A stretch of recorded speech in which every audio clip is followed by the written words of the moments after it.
بسم الله الرحمن الرحيم الحمد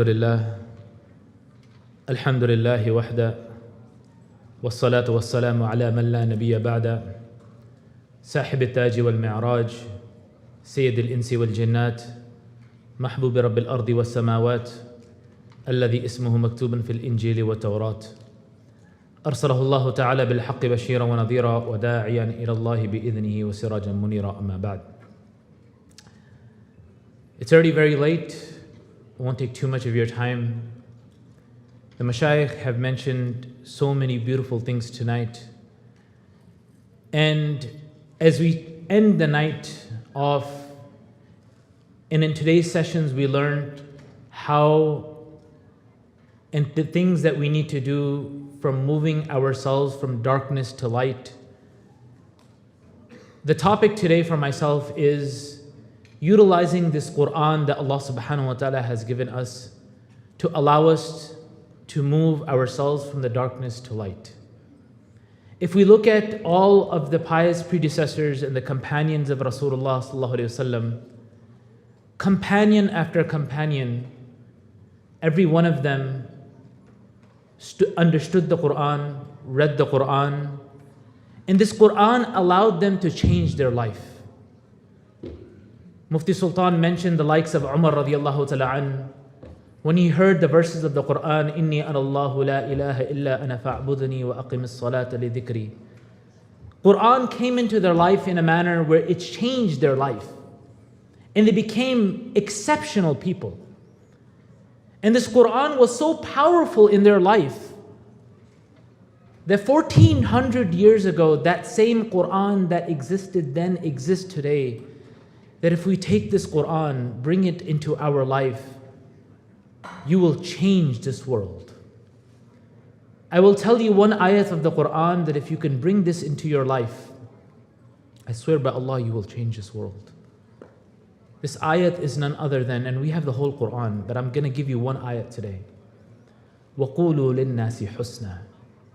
That when you speak with people, speak beautifully to people. Speak with kindness, speak with humility and humbleness. If you can implement this in your life today, you will change this world. By far, you will change this world. Recently, I gave a khutbah in a very small town in Houston, Texas. And a young boy came to me after the salah.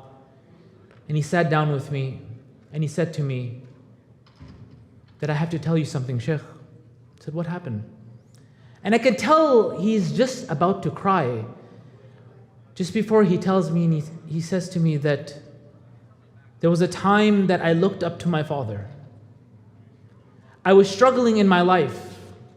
I was in deep depression. He said, I came to my father for help. And I wanted help from him. I leaned to my parents for help. Instead of receiving any help, they humiliated me. He says, I can't get over it. I'm struggling. What do I do? My brothers and sisters, the Muslim Ummah is struggling. Our children are struggling. Why? Because we're not speaking in a kind manner. Everywhere we look, just yesterday, a man calls me, 50 years old. Married for 30 years. I'm transiting in a flight. And he says, I'm struggling. I said, what happened? He says, husband and wife, struggling. Just like every marriage, people struggle. People have problems. He says, my wife constantly nags at me. She constantly humiliates me. He says, do you do the same thing? He said, yes. My brothers and sisters, if we speak with kindness, if we speak with humility, and if we implement this ayat of the Qur'an into our life, we will change this world. A companion of Rasulullah sallallahu alaihi wasallam, Tufail ibn Amr, a beautiful story. I'll mention it very briefly. This companion of Rasulullah sallallahu alaihi wasallam accepted Islam just by listening to the Qur'an. He came to Makkah al-Mukarramah. He was a chief of his tribe. The tribe's name was Dos. And the tribe of Dos was known to party. You guys think in Miami you know how to party? No. I'm sure you guys don't know. You guys are religious people, mashallah. The tribe of Dos was known how to party. They knew how to do it. These people partied all day, all night. They did everything possible. Tufail ibn Amr says that he was from the tribe of Dos. He performed Hajj frequently every year in the times of Jahiliyyah. When he came to Makkah al-Mukarramah, Abu Jahl came to him and said to him whispers about the Prophet of Allah alayhi salatu wasalam. And he said to Tufail ibn Amr that this man by the name of Muhammad, he's such and such person. He ruins families, he ruins people's relationship. He's not a good person. If you so happen to come across him, stay away from him. They fed his ears so immensely with horrible things that Tufail ibn Amr says, Wallahi la adkhulu al-masjid illa sadun udhunayya. That I will not enter the masjid until I put earplugs in my ears. When I enter the masjid, I will put earplugs in my ears, because if I come across this person, perhaps I might change. And I don't want to change. فَإِنَّمَا حَدِيثُهُ كَالسِّحْرِ. Because when the Prophet ﷺ, he speaks, na'udhu billah, he is like a magician. He's being fed with these propagandas. Tufail ibn Amr says, I walked around the Ka'batullah. As I'm walking around the Ka'batullah, I see a man standing and praying. As I walked around, I noticed this man, and I kept getting closer and closer. And he says that the idea of getting closer to this man became very important to me. I had to see what this person was about.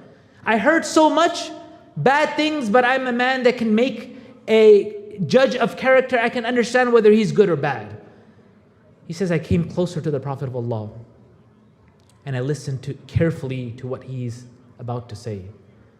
Tufail ibn Amr says, فَلَمْ أَسْمَعْ قَطُّ كَلَامًا أَحْسَنْ مِنْ كَلَامٍ يَتَكَلَّمُ بِهِ. He says, I heard the Prophet ﷺ was speaking. I have never heard anyone say something more beautiful than the words that came out of the mouth of Rasulullah ﷺ. After performing his Hajj, he says, I went to the house of Rasulullah ﷺ.